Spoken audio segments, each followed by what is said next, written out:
अस्सलाम वालेकुम नाजरीन, रमज़ान और हम में बहुत खुश आमदीद। मैं हूँ शिफा यूसुफजई और मैं हूँ वैस मंगलवाला। मेरी तरफ से भी आप सबको अस्सलाम वालेकुम। मैं यहाँ खैरियत से हूँ और आपकी खैरियत खुदावंद से नेक मतलूब है। रमज़ानुल मुबारक आज तीसरा रोज़ा है और आज के इस ट्रांसमिशन का आगाज़ भी हम अल्लाह ताला के एक बाबरकत नाम से करते हैं और वो नाम है अल वहाब।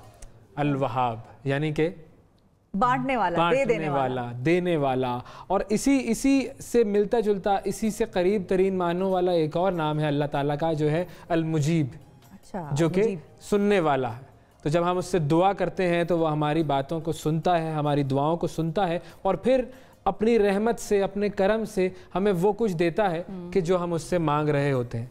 तो मैं एक तफसीर पढ़ रहा था एक आयत की, तो उसमें एक बड़ी अच्छी बात मेरे सामने आई, तो मैंने सोचा कि शेयर की जाए। और वो बात थी दुआ मांगने के हवाले से कि हम सब दुआ मांगते हैं उससे। बिल्कुल, हमारा और अल्लाह ताला का जो रिलेशनशिप है वो लेने और देने वाला है ना। हम उससे मांगते हैं, वो हमें देता है, वो प्रोवाइडर है, वो हमारा राज़िक है, वही सब कुछ हमें देता है, तो हम उससे मांगते हैं।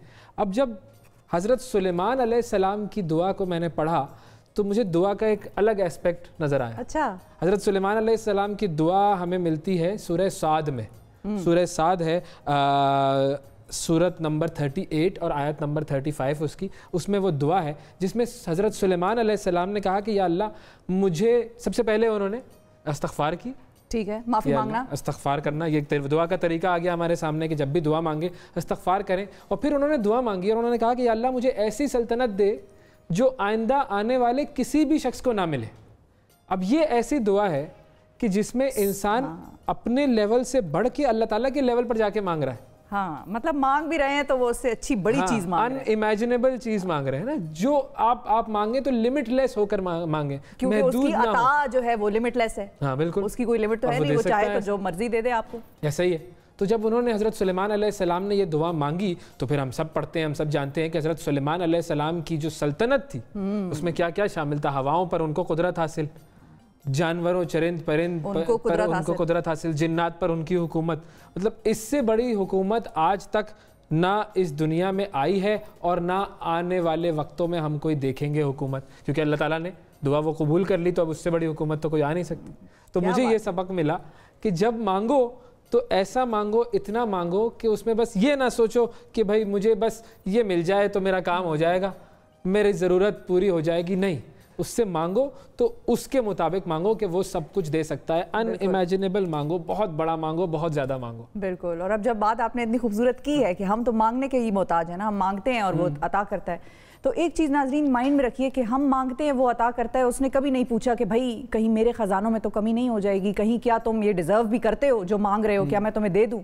लेकिन हम जब बहैसियत इंसान, फिर शायद इसीलिए हम इंसान ही हैं ना, मतलब हम बहुत ही नाचीज़ हैं, बहुत ही गुनाहगार हैं। जब हम किसी को देते हैं तो एक तो बहुत बड़ा एहसान जताते हैं कि यार हमने तुम्हें बड़ी मदद की है तुम्हारी। बिल्कुल। इस वक्त जो पूरे मुल्क का हाल है, ज़ाहिर है रमज़ान और मुबारक का बाबरकत महीना है, इसमें मतलब बहुत सी बरकतें नाजिल होती हैं। हम दुआएं भी यही मांगते हैं कि अल्लाह हमें इस महीने की बरकत से हमारी बख्शिश फरमा, हमारे कब्र का अजाब जो है उसको उसमें कमी वाक़ कर। लेकिन एक चीज़ जो है, आज हम खबरें सुन रहे थे नाज़रीन, खबरें भी हमारी ज़िंदगी का बड़ा इंपॉर्टेंट हिस्सा है। खबरें सुन रहे थे, खबरों में एक चीज़ सुन करना आज के दिन बड़ा दुख हुआ वैसे, कि कीमतें चीज़ों की जो बाज़ार हैं उनमें बढ़ गई। आप अंदाज़ा लगाएं, सारे बिजनेसेस बंद हैं, लोग घरों में मैसूर हैं। इस वक्त सिचुएशन क्या है दुनिया पूरे की और पाकिस्तान की, गरीब हम मुल्क हैं, उसके बावजूद हम बिल्कुल मुनाफा करें। अल्लाह ताला ने आपको ये अता किया है कि आप एक बिज़नेस रन कर सकें, आप एक दुकान चला सकें और लोग आपके पास आकर आपसे चीज़ें ख़रीदें और आप उसमें से मुनाफा बनाएं। ज़ाहिर है इसका आपको, ज़ाहिर है अल्लाह ताला ने ये आपको चीज़ अता की है, लेकिन उस अता को फिर आप औरों तक पहुँचाएँ। चीज़ों की कीमतें इस हद तक ना बढ़ाएँ कि इंसान जो है उसको अफोर्डेबिलिटी से वो निकल जाए और फिर गरीब जो लोग हैं जो इस वक्त मुसीबत में हैं वो एक दूसरे की तरफ देखें, मांग भी वो ना सकें, मुंह से कह भी कुछ ना सकें और उनकी आंखें जो हैं फिर बेबसी उसमें नज़र आए। तो कम से कम ये ना करें, अपने मुनाफों को कंट्रोल करें, अपने नफ्स को कंट्रोल करें और लोगों के लिए आसानी का सामान बने। अब चलते हैं जी मुल्क की तरफ। कौन सा? हर रोज़ आपको एक मुल्क की सैर कराई जाती है, तो आज हम चलते हैं जॉर्डन। अरे उर्दन, देखते हैं कि उर्दन, क्या जी बिल्कुल, और उर्दन की जो ख़ास बातें हैं वो आपके सामने लेकर आते हैं।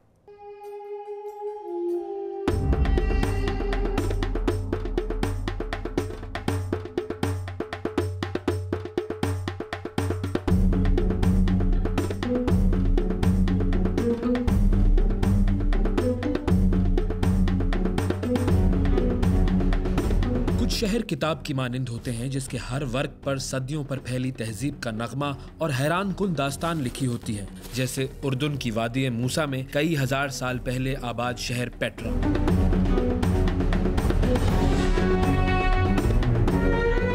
कहा जाता है कि अगर उर्दून के पास और कुछ ना भी होता तो उसकी बका और इज्जत के लिए पेट्रा ही काफी था। पेट्रा जो दुनिया के 7 अजायब में से एक है, 400 कबल अज मसीह से 300 कबल अज मसीह में आबाद हुआ। इस शहर को नबती अरबियों ने बसाया। नबती अरब सैयदना इस्माइल अलैहिस्सलाम के बेटे नबत बिन इस्माइल की औलाद में से थे। अपने वक्त की निहायत तरक्की याफ्ता कौम नबतियों ने ही जदीद अरबी रस्मुल खत इजाद किया। उन्होंने कौम समूद की तरह पहाड़ काट कर बड़े बड़े महल तामीर किए। पेट्रा अपने उरूज के वक्त शुमाली दुनिया का सबसे अहम तिजारती मरकज था, क्योंकि इस पूरे खित्ते में सिर्फ वादी मूसा में ही पानी मुयस्सर था। कहा जाता है कि जब हजरत मूसा अलैहिस्सलाम ने फिरौन के जुल्म और सितम से तंग आकर बनी इसराइल के हमराह दरिया पार किया तो इस मकाम पर आकर उन्होंने बनी इसराइल की प्यास बुझाने के लिए पत्थर पर असा मारा, जिससे 12 चश्मे फूट पड़े। यही वजह है कि इस इलाके को वादी मूसा के नाम से पुकारा जाता है। हजरत मूसा अलैहिस्सलाम के भाई हजरत हारून अलैहिस्सलाम का मजार भी उर्दून में पेट्रा शहर के करीब है। हजरत यूसुफ अलैहिस्सलाम को जो काफिला अपने साथ मिस्र ले गया था, उनके बारे में भी यही मशहूर है कि वो नबतियों का एक काफिला था। ईरानी सल्तनत के कब्जे से पहले पेट्रा ने आज़ादी और खुशहाली के मजे लूटे। बाद में ये इलाका रोमन सल्तनत के ज़ेर असर आ गया। खलीफा दोम हजरत उमर फारूक रजी अल्लाह अन्हो के दौर में शाम की फतह के साथ उर्दून भी इस्लामी सल्तनत का हिस्सा बना। बाद में यहाँ बनु उमैया, अब्बासी, मंगोल, मसीही सलीबी, अय्यूबी ममलूकों ने हुकूमत की। 1516 में ये सल्तनत उस्मानिया का हिस्सा बन गया। पेट्रा 14वीं सदी के बाद गुम हो गया था। 19वीं सदी में मकामी चरवाहों ने बकरी की तलाश के दौरान इस शहर को दरियाफ्त किया। यूरोप से इसे स्विस सयाह जोहान लुडविक ने 1812 में मुतारफ करवाया। रंगीन चट्टानों को तराश कर बनाए गए इस शहर को रोज सिटी भी कहा जाता है। 2007 में उर्दून के इस कदीम शहर को दुनिया के 7 अजायब में शामिल किया गया। पहली जंग अजीम के बाद उर्दून बरतानिया के जेर असर चला गया। 1946 में बरतानिया ने उर्दून को आज़ादी दी और शाह अब्दुल्ला को उसका हुक्मरान बनाया। हाशमी बादशाहत यहाँ की आईनी बादशाहत है। उर्दून कदीम अरबी जबान में ढलान को कहते हैं। दरियाए उर्दून के नाम पर इस इलाके का नाम उर्दून रखा गया, जबकि इंग्लिश में उर्दून जॉर्डन हो गया। मुल्क की आबादी 90 लाख से जायद नफूस पर मुश्तमिल है। इराक, सीरिया, सऊदी अरब, फलस्तीन और इसराइल ने उर्दून को चारों तरफ से घेरा हुआ है। अमान उर्दून का दारुल हुकूमत है। मुल्क की कौमी और सरकारी जबान अरबी है। दूसरे अरब ममालिक के बरक्स उर्दून के इसराइल से बहुत अच्छे ताल्लुकात हैं। फलस्तीनी उर्दून में शहरियत ले सकते हैं, मगर इस शर्त पर कि वो अपनी फलस्तीनी शहरियत नहीं छोड़ सकते। उर्दून में पानी की शदीद कमी है, जबकि बाकी अरब ममालिक की तरह यहाँ तेल और गैस नहीं है। दरियाए उर्दून डेड सी में जाकर गिरता है। दुनिया का सबसे गहरा मुकाम सतह समुंदर से 1388 फीट नीचे इसी डेड सी में है। डेड सी वादी रिफ्ट में उर्दून और इसराइल की सरहद पर नमकीन पानी की झील है। इसका पानी दुनिया के नमकीन तरीन पानियों में से एक है, जिसमें 33% नमक है। ज्यादा नमक होने की वजह से इस झील में इंसान डूबने के बजाय आसानी से तैरता रहता है। रमजान के पहले रोजे की इफ्तारी में उर्दून के लोग सब्ज और सफेद रंग के खाने बनाते हैं। सब्ज रंग मुसलमानों का रंग और सफेद जन्नतियों के लिबास की निस्बत से।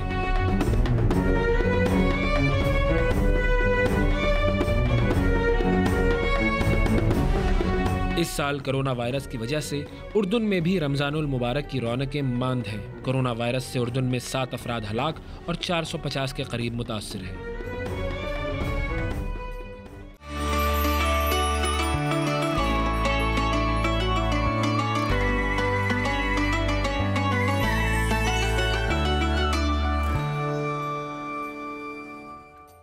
रमज़ान और हम में एक मरतबा फिर खुशामदीद रमज़ान की खुसूसी ट्रांसमिशन। और इसके अंदर इस रमज़ान की ट्रांसमिशन का मकसद बुनियादी तौर पर यह है कि हम बहुत सारी ऐसी चीज़ों के ऊपर गुफ्तगू करें कि जिनके ऊपर हम बस सरसरी तौर पर कभी कभी बात करके गुजर जाते हैं या ध्यान ही नहीं देते, फॉर ग्रांटेड ले रहे होते हैं हम बहुत सारी चीज़ों को। अब जैसे रोज़ा है तो हमने रोज़े को सिर्फ ये समझ लिया है कि हाँ हम भूखे रहेंगे, प्यासे रहेंगे तो हमारा रोज़ा हो जाएगा। लेकिन जो असल मकसद है, जो जिस मकसद के लिए अल्लाह ताला ने रोज़े को हम पर फ़र्ज़ किया और पिछली कौमों पर फ़र्ज़ किया था, उसे हम कहीं भूल जाते हैं। बिल्कुल ऐसा ही है।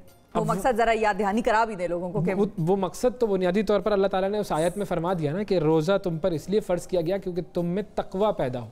अब ये जो तकवा है, ये एक बड़ी अहम टर्मिनोलॉजी है इस्लाम की। और इसका बुनियादी तौर पर मतलब ये है कि हम ये बात करें कि हमें ये पता हो कि सही और गलत के अंदर तमीज़ कर सकें। हम अल्लाह ताला की तरफ रुजू करने के लिए अपने अंदर वो जज्बा पैदा करें कि जिससे हम जाएं उसकी तरफ, और जब हम उसकी तरफ जाते हैं तो उसके बारे में तो आता है ना कि हम एक कदम बढ़ाएंगे तो फिर हमारी तरफ वो 10 कदम आएगा। बिल्कुल ऐसा ही है। ठीक है जी। तो ये मकसद है जिसको हम भूल गए हैं, और हम बहुत सारी ऐसी चीज़ों में पड़ जाते हैं कि जिसकी वजह से फिर हम बस दुनिया में मगन हो जाते हैं। हाँ, लेकिन बहुत से ऐसे लोग हैं जो दुनिया में मगन नहीं होते, और उन्हीं में से हमारी अदाकार फ्रेटर्निटी जो है उनमें भी बहुत से लोग हैं जो दुनिया में तो मगन होंगे शायद, लेकिन ये है कि वो उनको एहसास है दूसरों की भी तकलीफ का, दूसरों की भी दर्द का। मानी, अदाकार मानी जो है हमारे बड़े पॉपुलर हैं, बड़े हरदिल अजीज भी हैं, उन्होंने बड़ी मदद की लोगों की अपनी तरफ से। उन्होंने बड़े अपने तौर से एक मुहिम का भी आगाज़ किया जिसमें वो उन लोगों की मदद कर रहे हैं, राशन पहुंचा रहे हैं बहुत से लोगों को। तो अब रमज़ान का आगाज़ बाकायदा तौर पर हो गया है। मानी हमारे साथ है, मानी से लेकिन हम मानी से बात करेंगे, लेकिन ब्रेक के बाद बात करेंगे, क्योंकि ब्रेक ये भी बड़ा ज़रूरी है। बिल्कुल ऐसा ही है। प्रोग्राम के भी मकासद में से ब्रेक एक शामिल होता है। लेकिन उस ब्रेक का मकसद मैंने आपको बता दिया कि ब्रेक के बाद जब हम वापस आएंगे तो हमारे साथ कौन होगा प्रोग्राम में, किस हवाले से हम बात करेंगे और किस तरह से हम मजीद लोगों को राग़िब करेंगे कि भाई वो लोगों की मदद का जज्बा अपने अंदर जगाए रखें। बिल्कुल। तो एक ब्रेक लेते हैं, ब्रेक के बाद दोबारा मिलते हैं।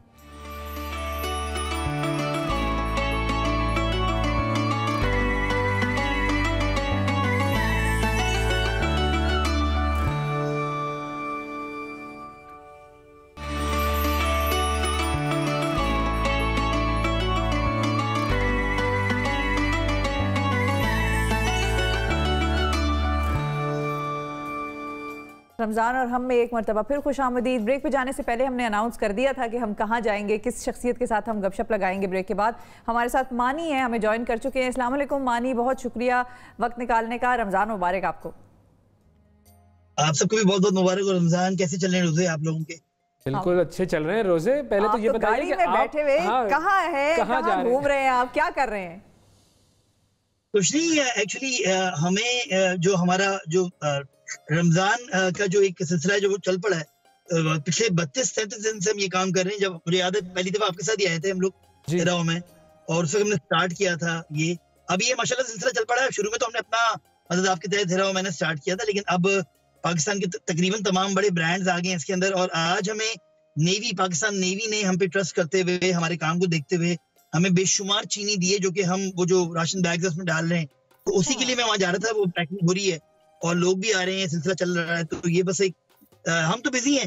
वो आर्टिस्ट कहते हैं ना हम घर में बैठे क्वारंटीन कर रहे हैं, हम क्वारंटीन करके भी हम ये काम कर ही रहे हैं। तो अच्छा है, जरा बिजी है, जरा काम हम कर रहे हैं। तो ज़ाहिर है रमज़ान का महीना तो नेकियों का महीना है। आप जब इसमें नेकी करते हैं तो अल्लाह ताला ज़्यादा राज़ी होता है, ज़्यादा खुश होता है, और वाकई वक्त भी यही है नेकी करने का। ये बताइए कि इस वक्त चूँकि आप बाहर हैं तो लॉकडाउन की सूरत हाल क्या है कराची में? आई थिंक फिर कनेक्शन का कोई प्रॉब्लम है, हो जाता है आजकल होता है कोरोना के दिनों में ऐसा होता है। इंटरनेट बहुत इस्तेमाल कर रहे हैं लोग। हाँ, इंटरनेट बहुत इस्तेमाल कर रहे हैं, लेकिन सिर्फ इंटरनेट ही इस्तेमाल ना कीजिए, इबादत में वक्त ज्यादा सर्व कीजिए, क्योंकि वही हमने बात की थी ना, मुख्तलिफ रमजान है तो उसमें मुख्तलिफ एक एलिमेंट ये है कि मसाजिद से ज्यादा घर पर अब हमारा वक्त गुजरेगा। बिल्कुल। मानी हमें ज्वाइन कर चुके हैं दोबारा। जी मानी, आपको आवाज आ रही है? जी, ये बताइए कि इस वक्त आप चूंकि बाहर हैं तो कराची की क्या सूरत हाल है लॉकडाउन की? लॉकडाउन होता है, लेकिन पता नहीं मुझे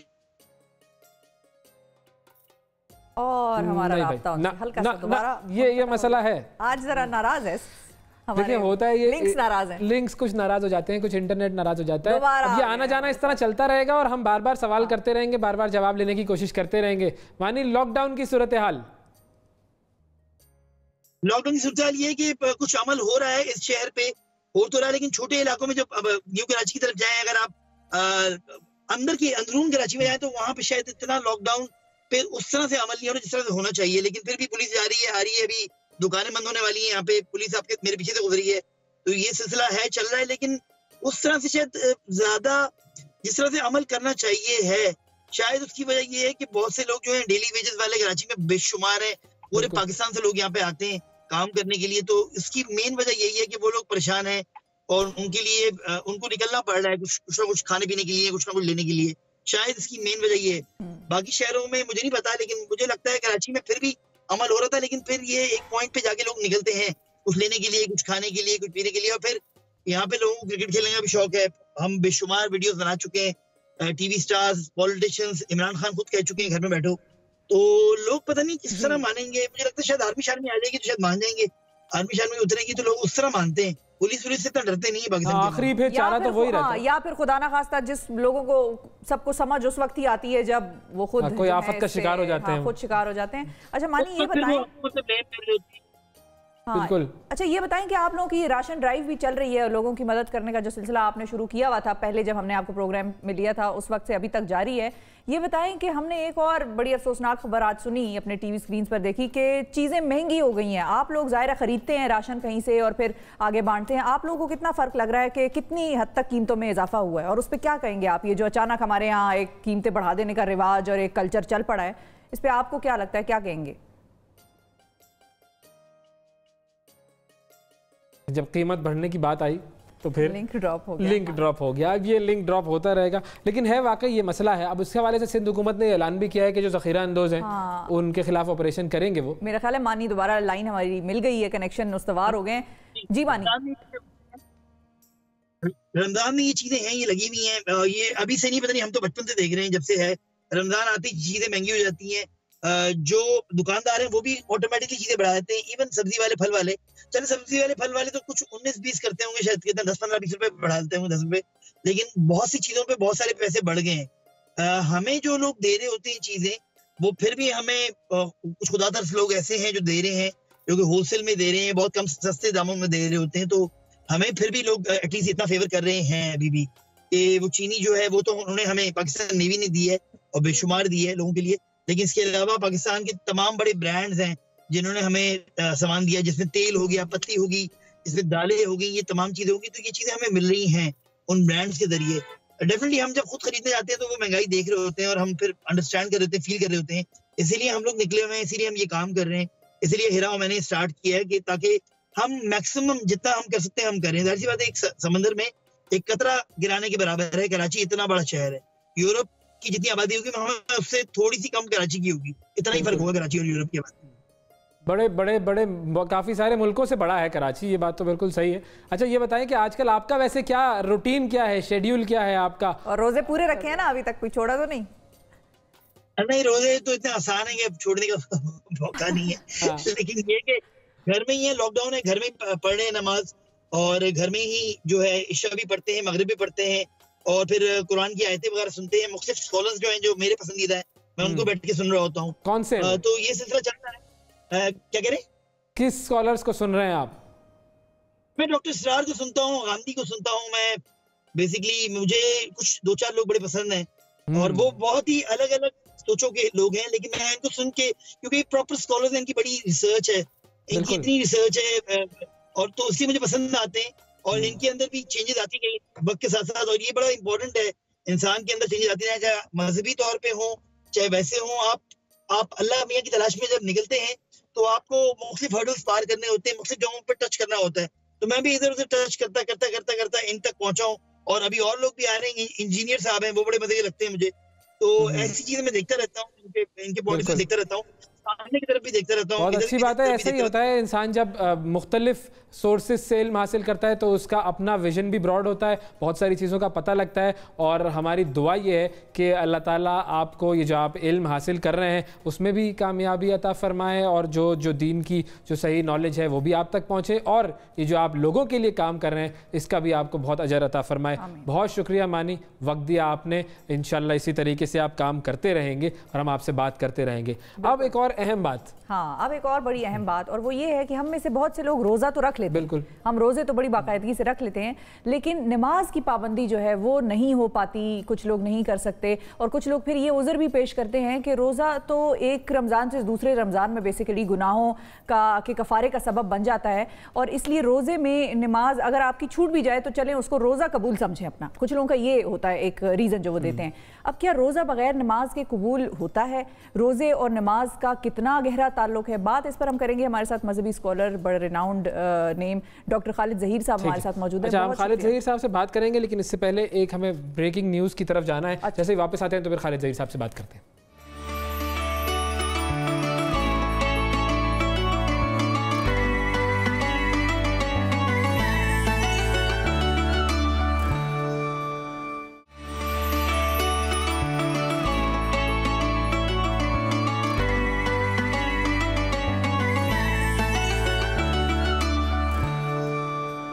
रमज़ान और हम में खुशामदीद। डॉक्टर खालिद ज़हीर साहब हमारे साथ मौजूद हैं। नमाज जिसे मोमिन और काफिर के दरमियान फ़र्क करने वाली चीज़ कहा गया है, उसे भी लोग रोज़े के दरमियान अहमियत नहीं दे रहे होते हैं। डॉक्टर खालिद ज़हीर साहब, ये गलत फहमी ज़रा दूर फरमाएं कि ये जो रोज़ा और नमाज है इसका आपस में कोई लिंक ही नहीं है, बहुत सारे ये लोग समझते हैं। देखिए, जाहिर है हमारे यहाँ बहुत से मुसलमान वो हैं कि जो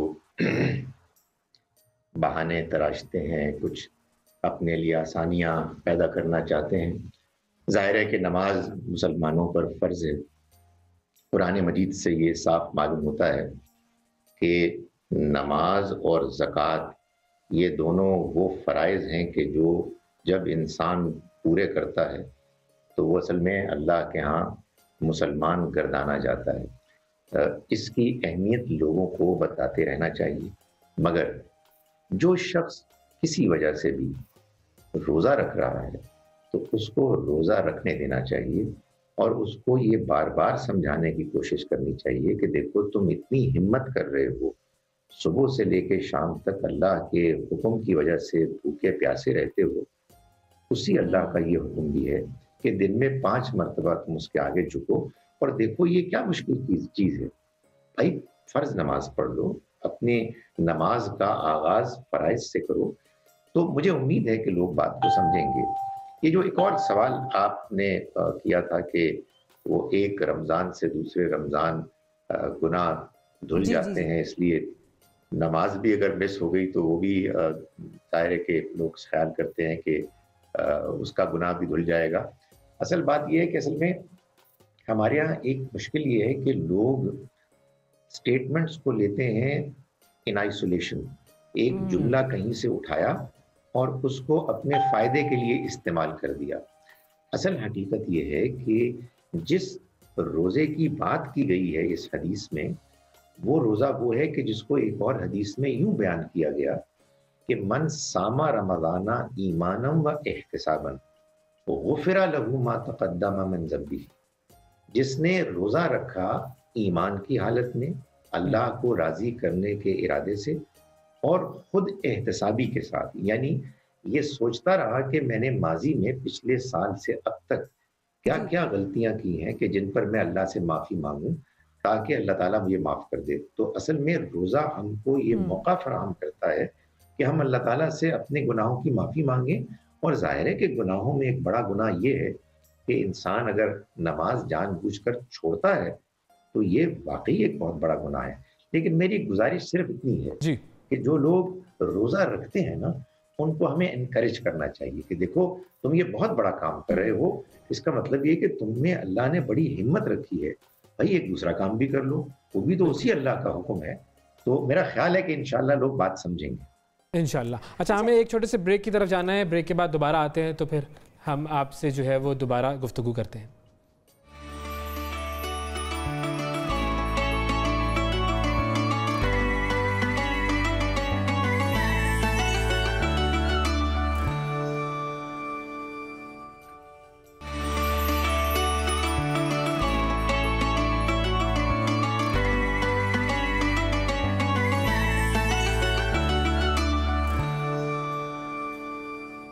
welcome back to the show नाजरीन। डॉक्टर खालिद ज़हीर साहब हमारे साथ मौजूद हैं। डॉक्टर साहब, एक और चीज़ भी आपसे मैं पूछना चाहूँगी कि बहुत से लोग चलें ये तो कहते हैं कि वो जो आपने कहा कि मैंने प्रीएम्बल में बांधा था कि एक रोज़ा जो है एक रमज़ान से दूसरे रमज़ान इन लोगों के गुनाह जो हैं वो धुल जाते हैं। एक और चीज़ भी लोग बड़ा आदतन करते हैं और बड़ा ही उसको बड़ा रेगुलरली फॉलो करते हैं कि जब हम नमाज भी पढ़ रहे होते हैं तो बहुत से लोग फ़राइज़ तो पढ़ लेते हैं, सुन्नतें छोड़ देते हैं। उनके हवाले से उनका ये है कि भाई वो सुन्नत है, फ़र्ज़ नमाज का सवाब तो आपको दे दिया अल्लाह ताला ने, सुन्नत अगर आप ना भी पढ़ें तो नमाज कबूल हो जाएगी। जी देखिए, बात यह है कि हम सब इस बात के पाबंद हैं कि हम दीन को ऐसे समझें और बयान करें जैसे कि हमको रसूलुल्लाह सल्लल्लाहु अलैहि वसल्लम ने बताया है। ये हुजूर का अपना इरशाद है कि 12 नमाजें, 12 रकतें ऐसी हैं जिनको अगर कोई शख्स बाकायदगी से पढ़ेगा तो अल्लाह ताला उसको जन्नत में एक ख़ास घर देगा। आपने जब ये बात बयान फरमाई, और ये बुखारी मुस्लिम की हदीस है, तो आपने उसमें इन 2 अल्फाज को शामिल फरमाया। वो नमाजें वो पढ़ेगा नफिल की हैसियत में, जो फर्ज नहीं है। वो 12 रकतें क्या हैं? वो फजर के फराइज से पहले 2, जोहर के 4 फर्ज से पहले 4 और बाद में 2, मगरिब के बाद 2 और इशा के बाद 2। इसको नबी सल्लल्लाहु अलैहि वसल्लम ने खुद से फरमाया कि ये नफिल हैं, ये फर्ज नहीं। चुनाचे हुजूर ने इनको बाकायदगी से पढ़ा जब आप सफर में ना होते, और इतनी बाकायदगी से पढ़ा कि जब अगर किसी वजह से कोई इस तरह की नमाज छूट जाती तो आप बाद में उसको अदा कर लेते। मेरा ख्याल है कि हमको अल्लाह का दीन ऐसे ही पेश करना चाहिए। हम बाज़ औक़ात लोगों को इबादत में ज्यादा मुनहमिक करने के लिए अपने बयान में सख्ती कर लेते हैं। उनको ये बताना चाहिए कि फर्ज नमाज के छोड़ने पर हम अल्लाह के यहाँ जवाबदेह हैं और नवाफिल के छोड़ने पर हम अल्लाह के अजर से महरूम होंगे, बहरहाल गुनाहगार नहीं होंगे। लोगों को अपने शौक से ये बकिया नमाजें पढ़नी है, लेकिन फर्ज नमाज तो उनको ये बता देना चाहिए कि आपकी दिलचस्पी है नहीं है, दिल आमादा होता है नहीं होता, बहरहाल उसको पढ़ना। सही। इसमें हमारे यहाँ पर लोगों का ये एटीट्यूड भी आ गया है ना कि हम सुन्नतों को यूं छोड़ देते हैं कि भाई ये तो सुन्नत है, जबकि सहाबा कराम रिज़वानुल्लाह अलैहिम अजमईन का मामला ये था कि वो कहते थे कि चूंकि ये सुन्नत है तो ये करना बहुत ज़्यादा ज़रूरी हो गया, क्योंकि वो तो हुजूर सल्लल्लाहु अलैहि वसल्लम का एक अमल है, तो हमें तो उनकी तरफ जाने के लिए कोशिश करनी चाहिए। ये बात आपकी बहरहाल ठीक है कि वो आगाज़ हम फ़राइज़ से करें और उसके बाद उसको बेहतर तौर पर आगे। गुजारिश ये कि वो सहाबा थे जी, हमारे अंदर तो अभी वो जज्बा पैदा होना है। हमें ये बातें बता देनी चाहिए कि देखें सहाबा का ये जज्बा था, लेकिन साथ ही दयानतदारी की बात यह है कि ये भी बताएं कि वो नमाज के जिसके छोड़ने पर हम अल्लाह के यहाँ मुजरिम ठहरेंगे, वो बहरहाल फर्ज नमाज है। बाकी नमाजें इंशाअल्लाह वक्त के साथ साथ उनके अंदर शौक पैदा होगा, दूसरों को देखकर खुद अपने अंदर जज्बा पाते हुए वो भी पढ़ेंगे। बिल्कुल बिल्कुल बिल्कुल। बहुत शुक्रिया डॉक्टर खालिद ज़हीर साहब, वक्त दिया आपने। और वाकई ये नमाज का मामला ऐसा है कि जिसके मामले में किसी किस्म की कोई भी छूट, कोई भी रियायत नहीं है। फ़र्ज़ नमाज़ों के हवाले से तो अल्लाह ताला ने जब हुज़ूर सल्लल्लाहु अलैहि वसल्लम ने ये फरमा दिया कि मोमिन और काफिर के दरमियान फ़र्क करने वाली चीज़ ही नमाज है, तो फिर उसके हवाले से तो फिर दूसरी राय कोई हो ही नहीं सकती। अच्छा, अब पंजाब की तरफ चलते हैं। पंजाब की तरफ चलते हैं। बिल्कुल। हर साल रमज़ानुल मुबारक में सहरी और अफ्तारी के साथ साथ होता यह है कि मसाजिद में इबादत, ख़ास तौर पर तरावी के लिए खुसूसी इंतजाम किए जाते हैं, और फिर दूसरी तरफ बाज़ारों में हमें ख़ास इंतजाम नज़र आते हैं। रौनकें होती हैं, रौनक होती है और पकौड़े, समोसे, खुसूसी ठेले लग रहे होते हैं। फिर अच्छा, अब मसाजिद में एक तरफ तरावी का क़यामुल लैल का एहतमाम हो रहा है और दूसरी तरफ बाज़ारों में लोगों का रश होता है। इस साल कोरोना वायरस की वबा के बायस हुकूमत की तरफ से खुसूसी हिदायत जारी की गई है। पंजाब हुकूमत की हिदायत के मुताबिक ठेलों से अशिया खरीदने वाले वहां बैठकर नहीं खा सकते, बल्कि घर लेकर जाएंगे। इसी तरह मसाजिद में नमाज के लिए भी खुसूसी हिदायत है, जबकि समाजी दूरी रखने पर भी जोर दिया गया है। लेकिन हिदायत के बावजूद बाजारों और मसाजिद में क्या नजर आ रहा है, इस हवाले से हम सूरत हाल जानने की कोशिश करते हैं कि क्या लोगों और दुकानदारों की तरफ से इन हिदायत पर अमल दरामद किया जा रहा है। इस पर हम बात करेंगे तर्जुमान पंजाब हुकूमत मुसरत चीमा साहब। लेकिन उससे पहले हमें एक छोटी सी ब्रेक पर नाजरीन दोबारा जाना है।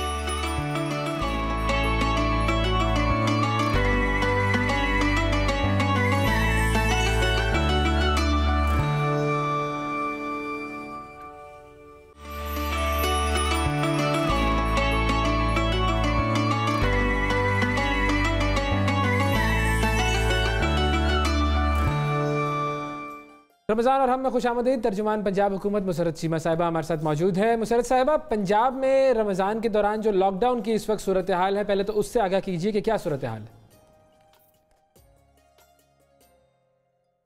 बिस्मिल्लाहिर्रहमानिर्रहीम। बहुत शुक्रिया वैस। बेसिकली देखें, पंजाब ने जो भी डिसीजन मेकिंग की है अल्हम्दुलिल्लाह अभी तक तो हम उसमें सक्सेसफुल हैं। उसकी वजह यह है कि एक तरफ लॉकडाउन और दूसरी तरफ हमने एक कंप्लीट लॉकडाउन की ऑप्शन भी अवेल की हुई है उन इलाकों में जहां पे हमारे पेशेंट्स रिपोर्ट हो रहे हैं। और अगर मैं बात करूं पंजाब की, तो तकरीबन 225-30 के लगभग ऐसे इलाके हैं जहां पे कोरोना पेशेंट्स रिपोर्ट हुए, तो उनको हमने कंप्लीट लॉकडाउन किया। और बाकी जिसको आप एक सिंपल लॉकडाउन या नॉर्मल लॉकडाउन, आजकल एक ये भी बड़ी बहस है कि ये कौन सा लॉकडाउन है, तो ये वो मशरूत लॉकडाउन जिसमें हमने अलाउ किया हुआ है हॉस्पिटल फैसिलिटी के लिए, एंड आप अपनी ग्रॉसरी या रोज़मर्रा ज़िंदगी की चीज़ों के लिए बाहर निकल सकते हैं। For some reason you can come out, otherwise हमने थोड़ी सख्ती की। अगर मैं कल की बात करूं, संडे एंड टुडे मंडे, आज हमने ये जो सड़कों पे मूवमेंट थी ये थोड़ा सा एक आध दिन हमें रिपोर्ट हुआ कि ज़्यादा हो रही है, तो जिसकी वजह से हमने लोगों की नकलो हरकत को थोड़ा लिमिटेड करने के लिए विदाउट एनी रीज़न लोग ना निकलें, हमने रोड्स के ऊपर भी सख्ती कर दी है। हमारे रोड्स के ऊपर, बड़ी मेन रोड्स के ऊपर जो हमारे नाके लगे हुए थे, वहाँ पे अब लोगों को बाकायदा रोका जा रहा है, पूछा जा रहा है। कुछ मेन शाहराएं हमने वैसे कंप्लीट बंद कर दी हैं टू टेल द पीपल कि अभी भी हमने कोई उस तरह से रिलैक्सेशन दी नहीं है। और खुदारा बाहर सैरो तफरी तो छोड़ें, ज़रूरियात ज़िंदगी के लिए भी बार बार निकलने की ज़रूरत नहीं है। आप दिन में या वीकली अपनी चीज़ें ख़रीद लें। तो इस तरह के हम लोग ना सिर्फ अवेयरनेस अब हम चला रहे हैं, बल्कि हमने हमारी ये जो चेक पोस्ट हैं या हमारे जो नाके लगे हुए हैं वहाँ पे ये मैसेज कन्वे हो गया हुआ और वो लोगों को, पब्लिक को अब रोक रहे हैं।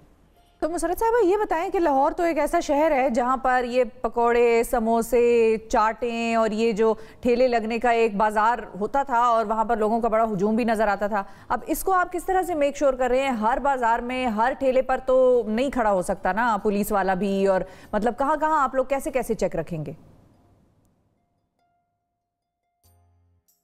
देखें, एक तो ये कि जो गुंजान आबाद इलाके हैं और हमने इस चीज़ को इनकरेज नहीं किया, डिस्करेज ही किया है।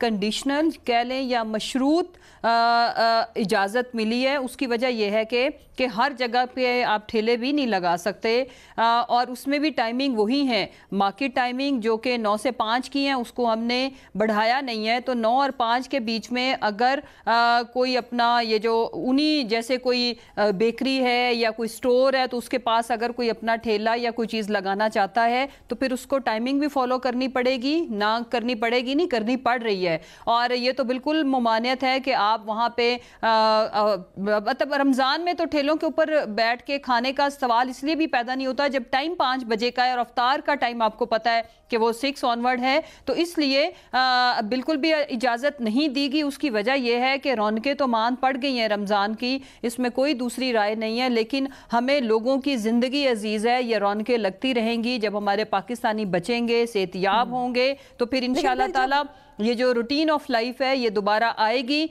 ज़िंदगी बहाल होगी। लेकिन अब इस वक्त ज़िंदगी का बचना ज़्यादा प्रायोरिटाइज़ किया हुआ है, वो ज़्यादा ज़रूरी है। तो जो लॉकडाउन की या जो इन अहकामात की खिलाफ वर्जी कर रहे हैं उनके खिलाफ आप लोग एक्शन क्या ले रहे हैं? देखें, एक्शन पे डिपेंड करेगा कि कौन कितनी सख्ती से फॉलो करता है। मुझे अगर पता चलेगा कि मेरा कोई दोस्त या मेरी कोई सहेली या कोई जानने वाला फलां जगह मौजूद था, खा रहा था वहां बैठकर और उसको पुलिस पकड़ कर ले गई या उसको इतना 1000 जुर्माना कर दिया, तो मैं डरूंगी कि भाई नहीं, मैंने नहीं जाना, क्योंकि बड़ी सख्त अमल दरामद हो रहा है। तो आप लोगों के लॉकडाउन को किस तरह से आप लोग यकीनी बना रहे हैं? ये सारे अहकामात को एक्शन क्या ले रही है हुकूमत?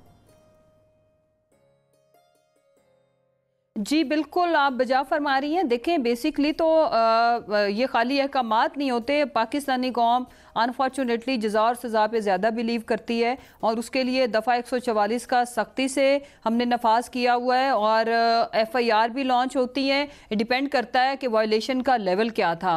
दूसरी जो इम्पॉर्टेंट चीज़ है, मैं फिर आपके अर्ज़ कर दूँ कि हमारी टाइमिंग चूँकि हमने बढ़ाई नहीं है, तो इसलिए बाज़ारों में खाने का या वहाँ से ख़रीदारी करके वहाँ बैठने का तो कोई सवाल ही पैदा नहीं होता। उसकी वजह यह है कि टाइम जो है वो हमारा 5 बजे का ही है। 5 बजे सब कुछ चूँकि क्लोज हो जाता है और अफ्तारी का टाइम बाद में है, तो इसलिए लोगों को ना सिर्फ अलाउ भी नहीं किया गया और ऐसा हो भी नहीं रहा। उसकी वजह कि टाइमिंग हमने इसी चीज़ को पेश नज़र रख के नहीं बढ़ाई। और ये अगले जो 2 वीक हैं ये बहुत ज़्यादा, इसमें हमें सख्ती भी करनी है, हमें एहतियात भी ज़्यादा करनी है, बिकॉज इन 2 वीक के अंदर खुदा ना खास्ता अगर हम लोकल स्प्रेड को कंट्रोल नहीं कर पाते तो सिचुएशन ख़राब हो सकती है। अभी तक आपकी जो सिचुएशन, अगर मैं पंजाब की बताऊं, कंट्रोलेबल है। हमारी जितनी भी अल्हम्दुलिल्लाह हमने जो अरेंजमेंट किए हैं उसके अगर कंपैरिजन में देखें तो नंबर ऑफ पेशेंट बहुत कम है। अलबत्ता हमें आगे फर्दर इसके लोकल स्प्रेड को रोकने के लिए ही हमने ये जो कंप्लीट लॉकडाउन वाली ऑप्शन है, उन इलाकों में जहाँ पे पेशेंट्स रिपोर्ट हो रहे हैं, अवेल की हुई है,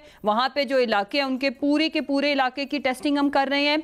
अल्हम्दुलिल्लाह 5000 तक आज हमने टेस्ट फैसिलिटी हमने अटेन कर ली है एंड देन नेक्स्ट वीक में हम इसको 10,000 पर डे पे लेके जा रही है पंजाब गवर्नमेंट।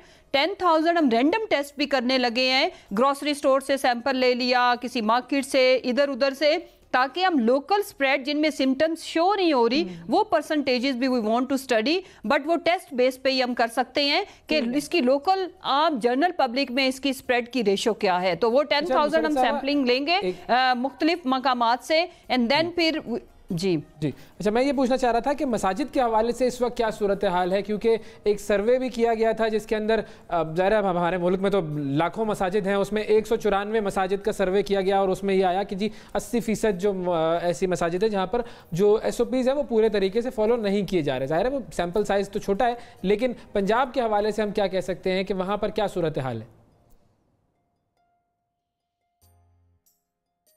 देखें पंजाब में जो बड़ी मसाजिद अब मैं क्या कहूँ कि मीडिया या जो सैम्पलिंग भी जब की जाती है या एज ए टेस्ट केस भी, तो सबसे पहले बड़ी मसाजिद जहाँ पे रश ज़्यादा होता है उनकी तरफ देखा जाता है। तो अगर मैं उन मसाजिद का जिक्र करूँ बिलखुसूस लाहौर की, जैसे दाता दरबार साहब की मस्जिद, बादशाही मस्जिद और चंद बड़ी मसाजिद, तो वहाँ पे तो देख के इतना दिल खुश हुआ। आइडियल सिचुएशन थी, यानी कि जो 6 फीट का फासला भी मेंटेन रखा जा रहा था, सैनिटाइजेशन पे भी ध्यान था और एक जो फिजिकल डिस्टेंसिंग और हर चीज़ SOPs ऐसे लग रहा था। मीडिया ने जो हमें दिखाया, जो हमारे अपने जो न्यूट्रल चीज़ों से भी हमने उसको चेक किया। लेकिन आपकी बात बिल्कुल ठीक है कि जो छोटी मसाजिद हैं, गली मोहल्ले की मसाजिद हैं, वहाँ पे SOPs उस तरह से फॉलो नहीं हो रहे। तो मैं आपके चैनल के तवस्सुस से मैं एक अर्ज़ करूँ, मैं आपसे अपील करती हूँ मैं आवाम से कि जो तरावी मसाजिद में जाके पढ़ना सुन्नत है, और आज फ़र्ज़ आपको पता है कि इस्लाम में फ़र्ज़ को पूरा करना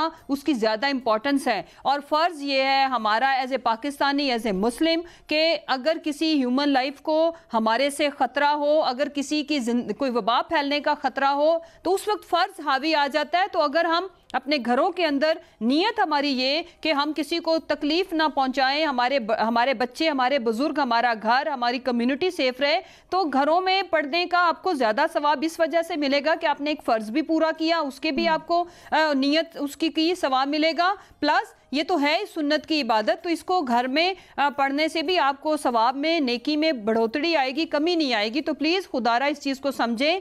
और बल्कि बहुत सारे इस्लामिक स्कॉलर्स भी ये चीज़ वाज़े कर रहे हैं कि इस वक्त हमें ये देखना है कि हमारे ये जो इबादत है, इसमें अगर मैं खुद, मेरी फैमिली, मेरी मुस्लिम कम्युनिटी अगर ट्रबल में आती है, तो फिर इस्लाम तो गुंजाइश का मज़हब है, इस्लाम आसानियाँ देने का मज़हब है, और इस्लाम में हर चीज़ की एक लॉजिक और बड़ी खूबसूरती, हिकमत अमली, स्ट्रेटजी और रीजनिंग मौजूद है। तो प्लीज़ आप इस चीज़ को समझें और अपनी और अपने प्यारों की ज़िंदगी को मुसीबत में मत डालें। मुशर्रफ साहबा, एक और चीज़, एक तो ज़ाहिर है दीन तो हमारा आसानी फैलाने का मज़हब है, रुख्सत देने का मज़हब है, लेकिन एक ऐसी जगह है जहाँ पर आसानी नहीं होनी चाहिए और वो है ज़ख़ीरा अंदोज़ी, और वो लोग जो कि रमज़ान में अपने चीज़ों की कीमत बढ़ा देते हैं, नाजायज़ मुनाफाखोरी की तरफ आ जाते हैं। तो उसके हवाले से हुकूमत इस वक्त क्या कर रही है? जी बिल्कुल, देखें ये जो ऑर्डिनेंस लेके आई फेडरल गवर्नमेंट और पंजाब ने उसको एज इट इज़ रेप्लिकेट किया और हम उसको एग्जीक्यूट कर रहे हैं। जी पंजाब में भी ये बर वक्त है, और जो फैसले की जो इस टाइम की जो नज़ाकत के हिसाब से मैं इसलिए बर वक्त कह रही हूँ कि देखें डबल चीज़ों को हमारी आवाम, गरीब आवाम फेस कर रहे हैं। एक तो लोगों का रोज़गार छिन गया ड्यू टू कोरोना क्राइसिस, उसके साथ रमज़ान का बाबरकत महीना जिसमें देखें इस्लाम में अगर रमज़ान का कॉन्सेप्ट समझे तो कुर्बानी और जो हैव्स हैं वो हैव नॉट का सोचें, ज़कात का देना, फितराने का देना, सदका खैरात का करना, अपने आप को भूखा प्यासा रखना, अल्लाह की वो नेमतें जो मुझे मुयस्सर है, मेरे पे हलाल है, वो उस टाइम बाढ़ में अपने ऊपर वो हराम करार देना। तो इस्लाम रमज़ान की प्रैक्टिसेस प्लस इसीलिए ये जो ऑर्डिनेंस है एक ब्लेसिंग साबित हुआ है और होगा। इसकी एग्जीक्यूशन में हम किसी किस्म की कसर नहीं छोड़ेंगे कि जो भी ज़ख़ीरा अंदोज़ी करेंगे, एक तो उनको 3 साल की कैद बामुशक्कत काटना पड़ेगी, मैं कंप्लीट कर लूँ जी, और उसमें उनको जमानत नहीं हो सकती। उनका जो भी हम जब्त करेंगे माल, जो भी उन्होंने ज़ख़ीरा किया होगा, उसको ऑक्शन करके उसका 50% डायरेक्ट जाएगा गवर्नमेंट के ख़जाने में, 10% उस बंदे को जाएगा जिसका नाम सीगा राज में भी रखा जाएगा, जो मुखबरी करेंगे, जो बताएंगे, पॉइंट आउट करेंगे कि इस फलां जगह पे ज़ख़ीरा अंदोज़ी की हुई है। बाकी जी बाकी जहां तक रह गई मुनाफाखोरी की बात, देखें जी जी बिल्कुल, उसमें भी हम लोगों ने हमारे सीएम साहब ने हंगामी बेसिस पे ना सिर्फ सारे जो स्टेप्स इंतजामिया के साथ, हमारे मिनिस्टर ने भी स्टेक होल्डर्स के साथ they had a meeting, SOPs final हुए। इसमें भी गवर्नमेंट पंजाब बिल्कुल भी कतई तौर पर किसी को माफ़ी देने का सोच भी नहीं सकती कि जो गवर्नमेंट तयशुदा जो प्राइस होगी उससे अगर कोई बढ़ाएगा, उसके लिए हमने एक पंजाब कीमत एप्लीकेशन का भी आगाज किया हुआ है। उसमें भी जो शहरी हैं अपनी शिकायत दे सकते हैं। और वैसे हमारे रैंडम हम लोग इसको छापे मारना कह लें या रैंडम टेस्टिंग कह लें, वो भी हम कर रहे हैं। ठीक है, तो कभी अभी कोई ऐसा आप बता सकती हैं कि जहां पर सजा दी गई हो, कोई एक्शन हुआ हो? जी देखें, इस वक्त मैं अभी मेरे पास एग्जैक्ट फिगर नहीं आया, लेकिन अगर ये है कि मुझे आप मौका देंगे दोबारा तो मैं आपको एग्जैक्ट फिगर्स भी बता दूंगी। मुझे बताया गया था कि शायद रमजान एंड लॉकडाउन के ऊपर है, हमारे पास फिगर्स आ रही होती है, लेकिन अभी इस वक्त मेरे पास एग्जैक्ट फिगर मौजूद नहीं है। लेकिन ये चीज़ें एग्जीक्यूशन हो रही है, उसकी वजह यह है कि क्योंकि इक्का दुक्का शिकायत तो मसूल हो रही हैं। और कुछ लोग जैसे जो टीवी के अंदर जब मैं सुनती हूँ चैनल्स पे कि जी कुछ अनफॉर्चुनेटली आपको पता है कि बहुत सारे आइटम्स हम लोग इंपोर्ट करते थे, इंपोर्ट रुकने की वजह से लोगों ने फ़ायदा उठाते हुए, मैं उनको भी मुनाफाखोरी कहूँगी, क्योंकि कुछ चीज़ें ऐसी थी जैसे डेट्स अभी इस वक्त तो नहीं होनी थी इंपोर्ट, वो तो उन लोगों ने पहले से कर ली हैं। लेकिन इस आड़ में कि जी चूंकि हम ईरान से बहुत ज़्यादा खजूरें बहुत बड़ी तादाद में आती थी तो वो बंद हो गई हैं, लेमन आता था वो बंद हो गया। इसी तरह बहुत सारी और भी आइटम्स हैं जो हम चाइना से या हमारे नेबरिंग कंट्रीज थे हम वहाँ से मंगवाते थे, but due to border seal है तो हम मंगवा नहीं पा रहे।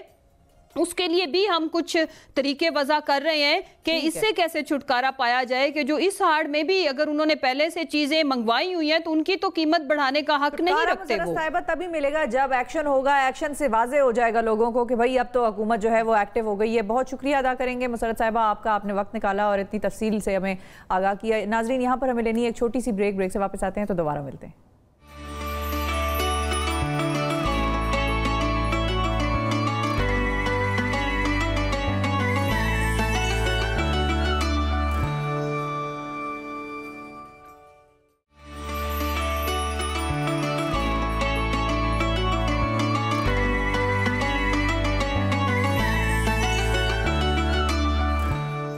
वेलकम बैक रमजान, और हम में एक मरतबा फिर खुशामदीद। शिफा, आज अफ्तार में क्या खिला रही हैं आप? बल्कि क्या खिला नहीं रही हैं? नहीं, मैंने सवाल ही गलत किया, ये सवाल ही गलत था। आप अफ्तार में क्या दिखा रही हैं? एक शेर याद आ गया, सवाल सारे गलत थे, जवाब क्या देते? वाह वाह वाह। अब मैं जो सवाल कर रहा हूँ वो ये है कि आज आप खाने में क्या दिखा रही हैं?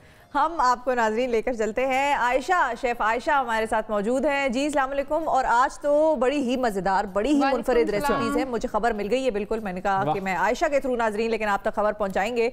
जी अस्सलाम वालेकुम आयशा। जी वालेकुम सलाम, अस्सलाम वालेकुम, क्या हाल चाल है?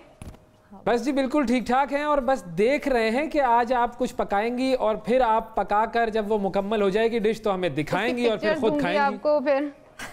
बिल्कुल जी बिल्कुल, उससे मैं अपना रोज़ा अफ्तार करूंगी। आज हम तीसरा रोज़ा अफ्तार करने वाले हैं और आज जैसे कि हम अफ्तार मज़ेदार किचन में बिल्कुल नई और यूनिक रेसिपी लाते हैं, तो आज भी मैं बहुत अच्छी एक यूनिक रेसिपी लाई हूँ। चना चाट तो हर घर में बनता है, लेकिन आज जो रेसिपी है जैसे कि आपने सुना होगा चिकन मंचूरियन, तो चना मंचूरियन चाट बनाऊंगी आज मैं। चना मंचूरियन चाट?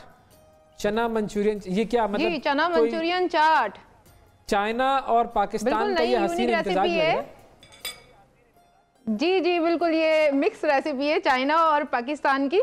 तो ये बनाऊंगी मैं आज, बहुत ही मज़ेदार रेसिपी। सेकंड रेसिपी मैं बनाऊंगी वो है हमारा सब रोज़ों का ब्रांड, जिसने हमारी ज़िंदगी को कर दिया बहुत ही आसान और हमारे दस्तरखान की रौनकों को बढ़ा दिया है। बिल्कुल नई रेंज लाए हैं, इनके सारी चीज़ें बहुत ही मज़ेदार हैं और ग़िज़ाइयत से भरपूर हैं। सबसे बड़ी बात कि 100% ये हलाल है। तो इनकी बिल्कुल नई जो इन्होंने एक रेंज दी अपनी नई, तो उसमें आया है चीकी कॉर्न फ्राइज।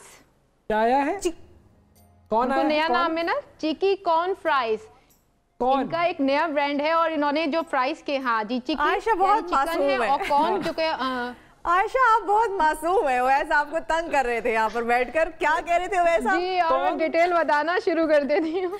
कॉर्न नहीं, कॉर्न, मकई। कॉर्न मकई। वो जो मकई वाले के पास मिलती है। हाँ जी, गुड यार, ये तो बड़ा इंटरेस्टिंग ब्रांड है और इंटरेस्टिंग प्रोडक्ट लग रही है। कोड हुई है, ये फ्राइज बनते हैं इसके। हाँ, मुझे वो है कि मैं जल्दी से बनाऊं, इससे आज रोस्ता अफ्तार करूँ ना अपना। चलें तो शुरू करें। थर्ड रेसिपी बना रहे हैं हम ऑल पर्पस के मिल्क और क्रीम के साथ। तो चलें शुरू करते हैं। सबसे पहले आप बताएं जी, चाट बनाते हैं जो कि हम बना रहे हैं चना मंचूरियन चाट। ओके जी, शुरू कीजिए। चिकन आपने चिकन डाल दिया, चना है, चना ठीक है। चना मंचूरियन चाट। हाँ, यहाँ कढ़ाई ले लेते हैं और सबसे पहले हम मिजान कुकिंग ऑयल शामिल करेंगे इसमें। मिजान कुकिंग ऑयल की जो खास बात है वो ये है कि ये ग़िज़ाइयत और जायका दोनों बरकरार रखता है आपकी जो भी आप डिश बना रहे हैं उसकी। इम्यूनिटी सिस्टम को बेहतर करता है, हेल्थ के लिए बहुत अच्छा है, बहुत लाइट है खाने में। थोड़ा सा ज़्यादा डल गया है, मैं थोड़ा सा कम कर देती हूँ इसे। ग़िज़ाइयत से भरपूर है और बहुत अच्छा इसका लाइट है। आप इसमें डीप फ्राई करके चीज़ें खाएं, बहुत लाइट है। खाने के बाद आपको जैसे सुस्ती काहली रमज़ानों में फील होती है, निढाल से हो जाते हैं क्योंकि हम इतना ऑयल खाते हैं। अगर आप एक पकौड़ी को नचोड़ें स्पून में ही तो बहुत सारा ऑयल निकल आता है, लेकिन आप अगर मिजान कुकिंग ऑयल में आप कुकिंग कर रहे हैं तो ऐसा बिल्कुल भी नहीं होगा। बहुत अच्छा सा और खुश सी चीज़ें फ्राई होती हैं, एब्जॉर्ब नहीं करता ये। गुड। बस हमने क्या किया है, मिजान कुकिंग ऑयल डाला है और उसमें क्रश किया हुआ बिल्कुल बारीक बारीक लहसुन डाला है। इसे थोड़ा सा फ्राई करेंगे, यानी कि सौते करेंगे। थोड़ी सी इसकी खुशबू जब आने लगेगी तो इसमें हम सारे स्पाइस डालेंगे। सबसे पहले हम इसमें, ताकि हमारे मसाले जले नहीं, तो हम इसमें केचप डाल रहे हैं। 4 खाने के चम्मच हम इसमें केचप डालेंगे, साथ ही चिली सॉस डाल देंगे। सारे सॉस का इस्तेमाल कर रहे हैं जो हम चाइनीज़ खानों में करते हैं। साथ हम इसमें सोया सॉस शामिल कर रहे हैं। बाकी हम इसमें शामिल कर रहे हैं सॉल्ट हम कम डाल रहे हैं क्योंकि हमने जब चने बॉईल किए थे तो उसमें भी डाला था। कुटी हुई लाल मिर्च जाएगी इसमें। चाट मसाले का इस्तेमाल कर रहे हैं क्योंकि हम चाट बना रहे हैं। इन तमाम मसालों को अच्छी तरह मिक्स करेंगे। साथ कुटी काली मिर्च जाएगी। 1 नींबू का रस शामिल कर रहे हैं क्योंकि हमने केचप डाला है तो थोड़ा सा मीठा होता है। हम इसमें शुगर का इस्तेमाल नहीं कर रहे क्योंकि चिकन मंचूरियन बनाते हैं तो उसमें शुगर का ऐड करते हैं, लेकिन हमने केचप डाला है। हम चना चाट बना रहे हैं तो हम केचप भी ऑलरेडी मीठा होता है। अब हम इसमें लेमन जूस ऐड कर रहे हैं। बस बहुत सिंपल रेसिपी है ये, देखें तैयार हो गई है। और अब हम इसमें चने ऐड कर देते हैं। कुछ भी नहीं करना पड़ा, अगर आप इसे रोज़ ऐसे 10 मिनट पहले भी बना के रख लें तो ये तैयार हो जाएगी। ये देखें यहाँ पे हमारी चाट तैयार हो गई है। इसे अच्छी तरह मिक्स करेंगे।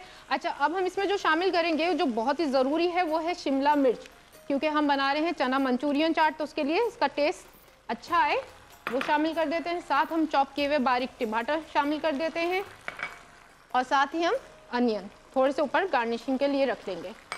यहाँ पे मैं इसकी पापड़ी भी तैयार करूँगी जो कि समोसों की पट्टी से तैयार होती है। इसे फ्राई करेंगे हम उसे मिजान कुकिंग ऑयल में।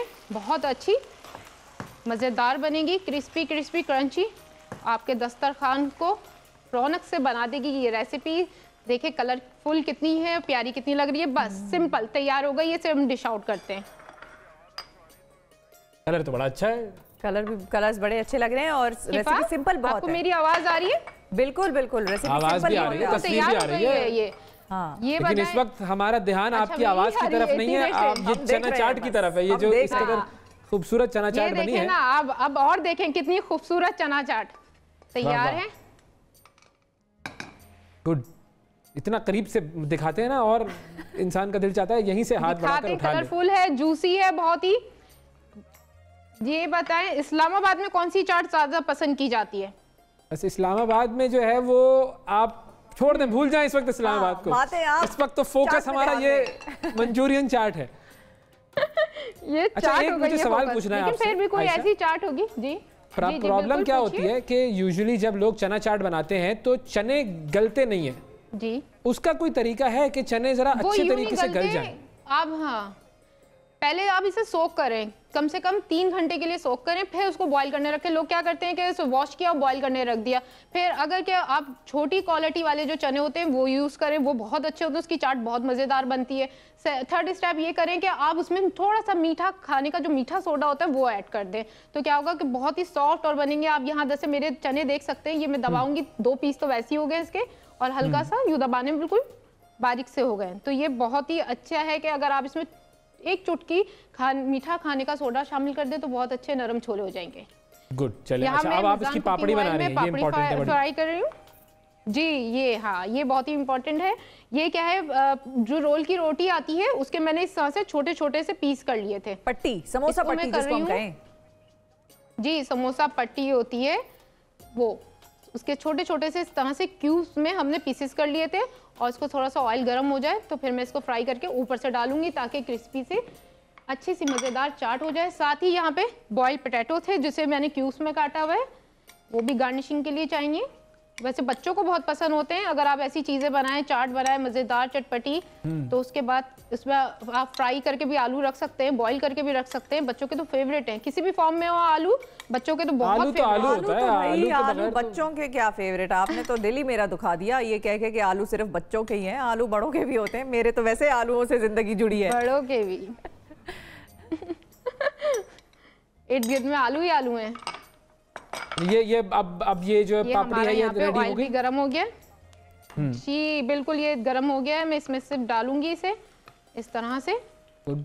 और इस तरह से फ्राई करूंगी, थोड़े से ब्राउन कलर हो जाएगा, क्रिस्पी हो जाएगा तो ऊपर से मैं इसे ऐड कर दूंगी बस, और ये चाट तैयार हो जाएगी। और बताएं क्या चल रहा है आजकल, कैसे रोजे गुजर रहे हैं? भाई रोजे तो मजेदार गुजर रहे हैं, और जब हम ये खाने वाला सेगमेंट देखते हैं तो और मजेदार हो जाते हैं, और मजेदार हो जाते हैं। अच्छा, अब आयशा आपने करना है काम, वो भी आज जरूर ट्राई करें जी। आयशा आपने करना ये है कि आप ये फ्राई कर रही हैं, आप ये जो हमारे समोसा पट्टी है वो तो आप फ्राई कर ही रही हैं, जो कि पापड़ी बन जाएगी। ये आप डालिए अपनी चाट पर और हम आपको रोकेंगे। आपने दूसरी रेसिपी हमसे हमारे आने से पहले शुरू नहीं करनी है, हमारा इंतजार आपने करना है, यहाँ पर आपने हमारा साथ निभाना है। हमें जाना है माहिर ग़िज़ाइयत की तरफ। क्या बात करनी है वैसे हमने उनसे जी? अब ये जो रोज़ा रखना है ये न सिर्फ निज़ाम हाज़मा के लिए जो है वो इंतहाई मुफीद होता है, बल्कि रोज़ा रखने से इंसान की जो क़ुव्वत मुदाफ़ियत है वो भी बढ़ती है और ये कई बीमारियों से भी इंसान को बचाती है। तो इसी हवाले से हम बात करेंगे। डॉक्टर नौशीन अब्बास हमारे साथ मौजूद हैं। अस्सलाम वालेकुम डॉक्टर नौशीन, कैसी हैं आप? रमज़ान मुबारक आपको। अस्सलाम वालेकुम, कैसे हैं आप? हम बिल्कुल ठीक ठाक है। आप अपना फ्रेम बना रही थी लगता है, थोड़ा बिल्कुल सेटिंग करी थी कैमरे की। कुछ लास्ट मोमेंट इंस्ट्रक्शंस मिली थी तो मुझे करना पड़ा उसके बाद। लास्ट मोमेंट इंस्ट्रक्शन तो जिंदगी का हिस्सा होती हैं, ऐसा ही होता है। ये बताइए कि ये जो रोजा रखते हैं लोग और उसकी वजह से उनकी जिंदगी उनकी जो जिस्म है उसमें ऐसी क्या तब्दीलियां आती हैं जो कि हेल्थ वाइज पॉजिटिव हैं? देखिए, सबसे पहले जहाँ पे हमारी स्पिरिचुअल हीलिंग हो रही है ना, इसी तरह ये हमारी जो फिजिकल और हमारी जो बॉडी की रिक्वायरमेंट है उसकी भी डिटॉक्सिफिकेशन हो रही होती है। तो बेसिकली हो क्या रहा होता है, क्योंकि हम ये एक तरह का गैप आप कर रहे होते हैं, दे रहे होते हैं, जिसको हम, अगर आपने कभी इंटरमिटेंट फास्टिंग का नाम सुना हो, इंटरमिटेंट फास्टिंग में भी कुछ ऐसा सही होता है, लेकिन उसमें हम पानी पी सकते हैं, इसमें हम नहीं पीते हैं। तो आपकी जो बॉडी है उसको जितनी उसके अंदर टॉक्सिन्स एक्यूमुलेट हुए होते हैं, बॉडी को टाइम मिलता है कि उसको वॉश आउट करे। उसके अलावा ये भी होता है कि बॉडी जो स्टोर्ड फैट है उसको बर्न आउट करना शुरू करती है। सो रमजान में चलिए अगर वेट लूज नहीं कर रहे आप तो एटलीस्ट आपका वेट मेंटेन भी रह सकता है अगर आप बड़ी हेल्दी ईटिंग के रूल्स को फॉलो करें तो। ठीक है। अच्छा, अब वो हेल्दी ईटिंग के रूल्स आपके हिसाब से कौन से होने चाहिए जो इस रमजान हम फॉलो करें और जो आप भी घर में फॉलो करती हैं, जरा वो शेयर करें हमारे साथ। अच्छा, देखो, सहरी पे ना कोशिश करो कि सहरी जो है वो आपकी, अगर कोई मुझसे पूछे ना तो 30 से 40% प्रोटीन, यानी कि अंडा या घर में कोई भी कम तेल में पका हुआ सालन या दाल या आप योगर्ट जो लस्सी के फॉर्म में आप ले सकते हैं, तो आप अपना प्रोटीन का पोर्शन जरूर रखेंगे।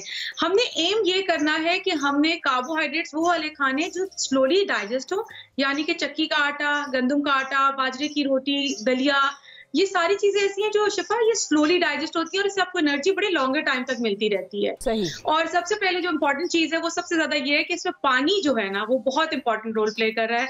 मैं बार बार ये कहूंगी कि पानी कम से कम आप अपने 6 से 8 या 8 से 10 ग्लासेस का टारगेट रखें।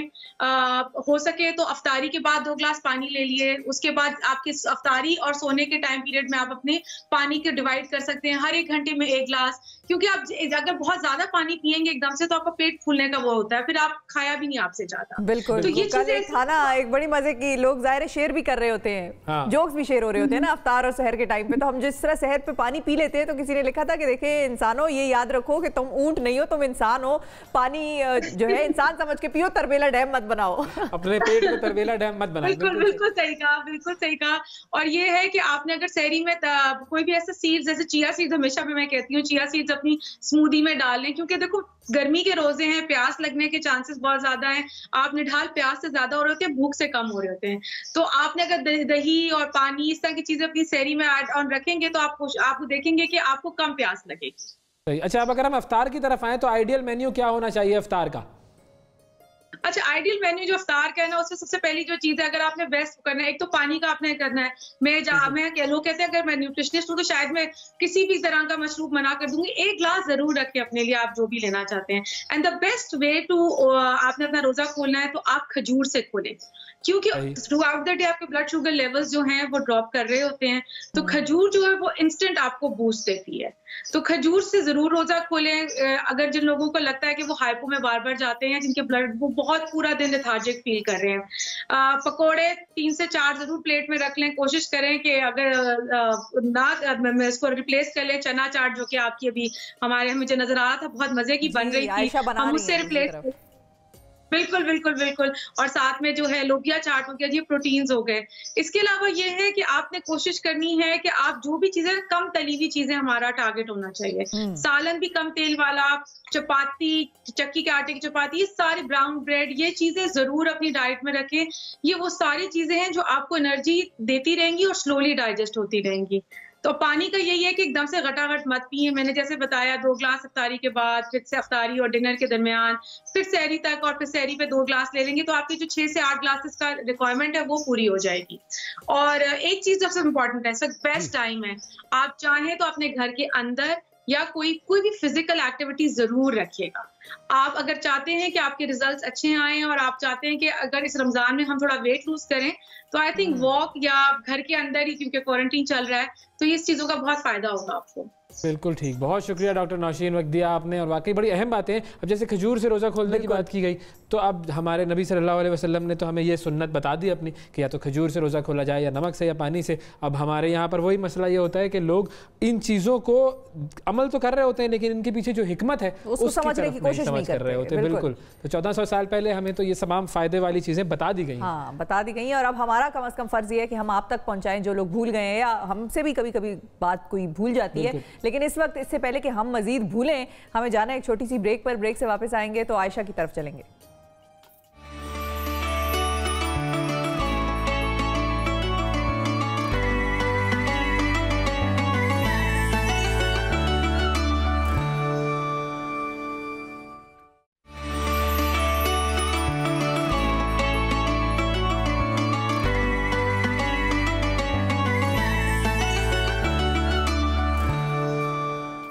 Welcome back to the show नाजरीन। आयशा, आपकी तरफ हम वापस आ रहे हैं, बताइए अब नेक्स्ट रेसिपी शुरू करने लगे हैं हम।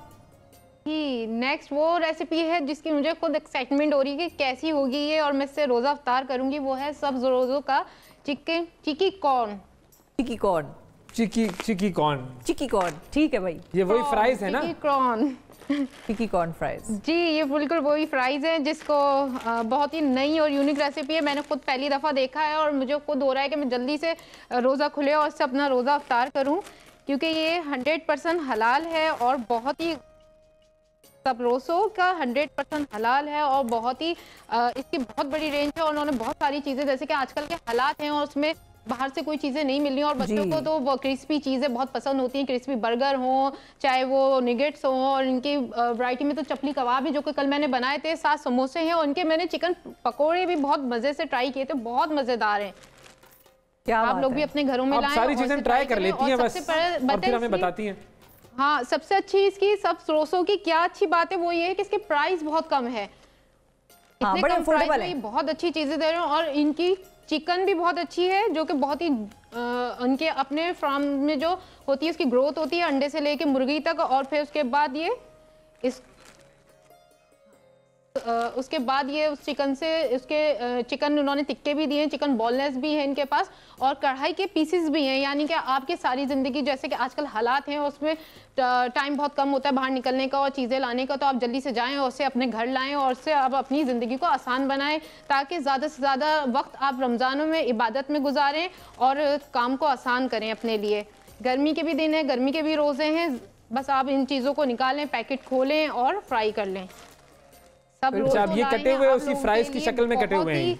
अच्छी चीज़ है, बहुत ही जी बिल्कुल फ्राइज की तरह कटे हुए हैं। अंदर इसके अंदर चिकन है, ऊपर कोड हुआ है चिकन फ्राइज, बहुत ही क्रिस्पी लग रहे हैं। बस हाँ, बस इन्हें फ्राई करना है और ये तैयार हो जाएंगे। हम इसे केचप के साथ सर्व करेंगे। बहुत ही इजी और सिंपल जिंदगी बना दी है सब रोज़ों ने हमारी। और इनके जो समोसे हैं, चिकन समोसे, वो भी बहुत मज़ेदार हैं, और साथ इनके चिकन पकोड़े हैं, साथ इनके कबाब है, सीख कबाब, जो कि आप सहरी में भी खा सकते हैं पराठों के साथ। ये तो पूरी रेंज है इनकी, पूरी और बड़ी वैरायटी। और ट्राई करने के बाद मैं इस पर सही कमेंट दूंगा। जी बिल्कुल, जब तक मैं ये ट्राई नहीं करूंगा उस वक्त है कि आपने भिजवाना है। ये जब तक चीजें यहाँ नहीं आएंगी मेरे सामने नहीं सजेंगी। बिल्कुल भिजवा दूंगी मैं आपको, अभी भी पिक्चर देती हूँ, बिल्कुल भिजवाती हूँ। पिक्चर से कुछ नहीं होगा। ये जो डब्बे आपके पीछे पड़े हुए हैं ना, हाँ ये आने चाहिए। इनमें से कुछ डब्बे आप यहाँ भिजवाएं। इस्लामाबाद में भी मिलते हैं, पूरे पाकिस्तान में बासानी मिल रहे हैं। आप जाके हर स्टोर पे, हर शॉप पे, करीबी किसी भी शॉप पे जाके आप ले सकते हैं इनकी चीज़ें। बहुत ज़्यादा इनकी रेंज है। इनके कुक खाने भी हैं जो कि ऑलरेडी बने, बस आपने पैकेट खोला, उन्हें फ्राई किया, और साथ ही आप इनके चिकन पीसेस हैं जो कि कढ़ाई के लिए या कौरमे के लिए या बिरयानी के लिए आप ले सकते हैं, या घर में जो आप डेली खाते हैं। बड़ी बहुत रेंज है। बस ठीक है, सही है, मैंने तय कर लिया है। इस्लामाबाद से ही इंतजाम करूंगा मैं, इस्लामाबाद से इंतजाम करूंगा। भाई ले लीजिएगा जाकर, बिल्कुल ठीक है, सही है, हर जगह मिल जाएंगे, दस्तयाब है ये। ठीक है, अब ये कहाँ तक पहुंचा? ये बन गया ये? बिल्कुल हर जगह बासानी दस्तयाब है ये। जी बिल्कुल, थोड़ा सा और इन्हें गोल्डन फ्राई करना है और उसके बाद मैं इन्हें डिश आउट करती हूँ। सिंपल रेसिपी है, बस थोड़ा पैकेट आपने निकाला और फ्राई किया और एंजॉय किया रोजे में। यही तो रोजे में बहुत काम है, गर्मी है, किचन में बहुत सारी चीजें ऐसी होती हैं करने की, तो क्या करें, आप अपनी जिंदगी को आसान बनाएं, सब रोजों को अपने घर में लाएं और इनकी चीजें बनाएं। और फिर सबसे बड़ी बात, इनका जायका बहुत जबरदस्त है, बहुत अच्छे स्पाइसेस यूज किए हुए इन्होंने, आला किस्म की क्वालिटी की चीज़ें इनके यूज़ करते हैं ये। और इनकी चिकन का अपना टेस्ट बहुत अच्छा है, क्योंकि इनकी अपनी चिकन है, तो टेस्ट पे भी हमने ध्यान देना चाहिए कि हम कोई चीज़ खरीद रहे हैं तो उसकी क्वालिटी देखें कि उसमें क्या चीज़ें यूज़ हो रही है। उसके बाद अगर उसका टेस्ट देखा जाता है कि हाँ टेस्ट कैसा है, तो उसका टेस्ट बहुत मुझे अच्छा लगा इनकी चीज़ों का। अंदर से ड्राई नहीं थे, कल हमने चपली कबाब बर्गर बनाए थे, अंदर से बहुत जूसी थे। सही। तो अब आप इनको कितनी देर हमने तकरीबन इनको फ्राई किया है? यहाँ पे बस 3 मिनट्स किया होगा हमने। ये गरम तेल लिया था हमने मीडियम हीट पे, पहले से हमने गरम कर लिया था। अगर हम ठंडे ऑयल में शामिल करेंगे तो क्या होगा, ये तेल एब्जॉर्ब कर लेगा, तो हम मीडियम हीट में इसको फ्राई कर लेंगे। बिल्कुल लाइट गोल्डन हमने फ्राई किए हैं, ज़्यादा हम इससे कलर नहीं देंगे। इसका अपना कलर बहुत खूबसूरत है और क्रिस्पी से हो गए हैं, क्रंची से ये आवाज़ आ रही है इनकी। बस जी ये तैयार हो गई यहाँ पे हमारी। तो हम इसे केचप के साथ सर्व करेंगे। हाँ, बच्चों को बहुत पसंद है, केचप हो जाए या कोई भी चटनी हो जाए, सॉसेस भी मुख्तलिफ बना सकते हैं ना। बिल्कुल, सॉसेस भी हम डिफरेंट बना सकते हैं। जी बिल्कुल, आप बना सकते हैं। ये हमारी तैयार हो गए हैं यहाँ पे, बहुत ही क्रिस्पी है ये, करके क्रंची से हैं और बहुत ही प्यारे लग रहे हैं। बस जल्दी पूरा नाम इसका जरा दोबारा से ले लीजिए, जरा दिल से, जिस तरह आप नाम लेती है ना, पूरा इसका दोबारा से नाम ले लीजिए इसका। सब रोज़ों का चिकन क्रॉन। ये बिल्कुल ठीक है, चिकन फ्राइज। बिल्कुल भी और ज्यादा प्यार दिखाऊं। ये नाज़रीन हमारे तैयार हो गए हैं। आयशा, अब आपको हम दोबारा यहाँ पर रोकेंगे, तीसरी रेसिपी की तरफ हम आएंगे, लेकिन एक छोटी सी ब्रेक के बाद।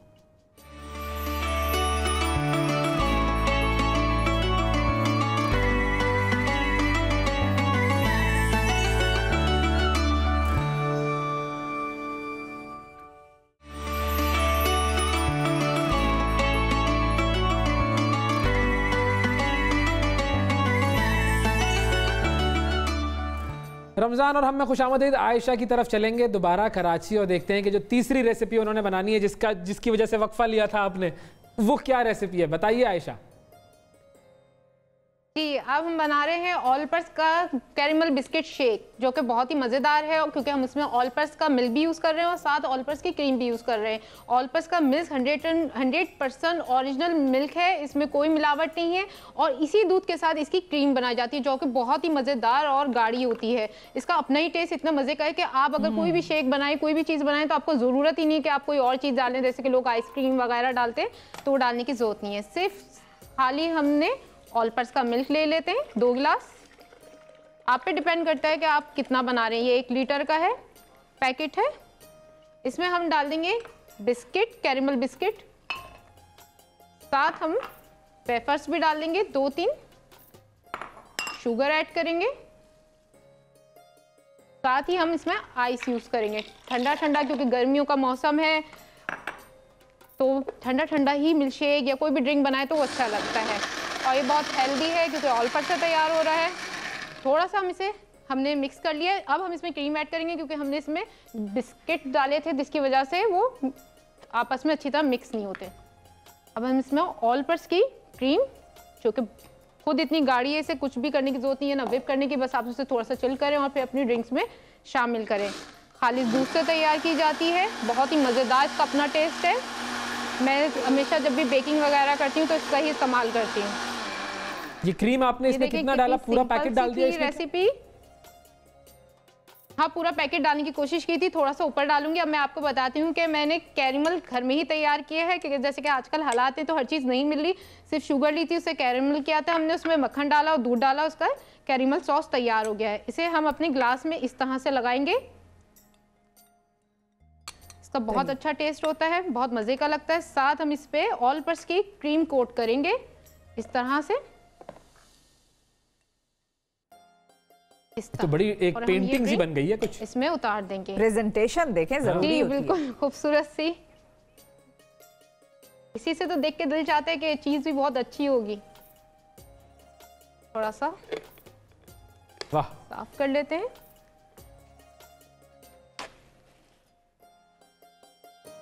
इसकी साइड पे कोई वो बिस्किट वगैरह नहीं लगाएंगी जिसको और जरा गिर गई? इतनी प्यारी लग रही थी, इतनी खूबसूरत लग रही थी। आप इस्लामाबाद से बैठ के मेरी चीजों को नजर लगा रहे हैं। हम तो माशाल्लाह कह रहे हैं भाई, माशाल्लाह इतनी अच्छा बनाया आपने और इतनी अच्छी डिजाइनिंग की आपने इसकी। ये तो कपड़ों पे प्रिंट आ जाएगा अब इस तरह का। जी बहुत ही खूबसूरत आ रहा है। ऑलपर्स की क्रीम डालने से इसमें टेस्ट भी बहुत अच्छा आ जाएगा। टेस्ट तो वाकई अच्छा होगा ही। हमने ये लिया, कैरेमल सॉस डाला, ऑलपर्स की क्रीम डाली। नजर लग गई है आज ना, मैं क्या करूं, बस बार बार कोई बात नहीं, कोई बात नहीं। आप घबराएं मत, आपके टैलेंट को लोग देख रहे हैं। हाँ। टाइम कम है और मुझे लग रहा है कि ना बस मैं जल्दी से अपनी रेसिपी कंप्लीट करूं और जाके अपनी टेबल पे बैठूं। अब बहुत एहतियात से कर रही हूँ कोशिश, लेकिन फिर भी पता नहीं क्यों गिर रहा है। आप बना भी तो 2 गिलास रही है ना, एक बना लेती है अपने लिए। नहीं, आपको भी तो भेजना है एक। अरे एक कहाँ से भेज सकते हैं क्या? दो एक से काम नहीं चलेगा यहाँ पर। आप जब भी भिजवाएं 2 भिजवाएं। हाँ, दोनों के लिए भेज देती हूँ मैं। दोनों की अभी बिल्कुल पिक्चर खींच रही हूँ और मैं भेज रही हूँ आपको। बिल्कुल ठीक। एंजॉय करेगा आज गर्मियों के बहुत शुक्रिया आयशा, आपने वाकई ये जो 3 रेसिपीज बताई बड़ी जबरदस्त किस्म की रेसिपीज थी और ये तीनों रेसिपीज इंशाल्लाह हम जरूर ट्राई करेंगे। बिल्कुल ऐसा ही है। ठीक है जी, तो यहाँ तक हमारा जो ये सेगमेंट है ये खत्म होता है और इफ्तार की तरफ चलते हैं। इस्लामाबाद में इफ्तार का वक्त हो जाता है।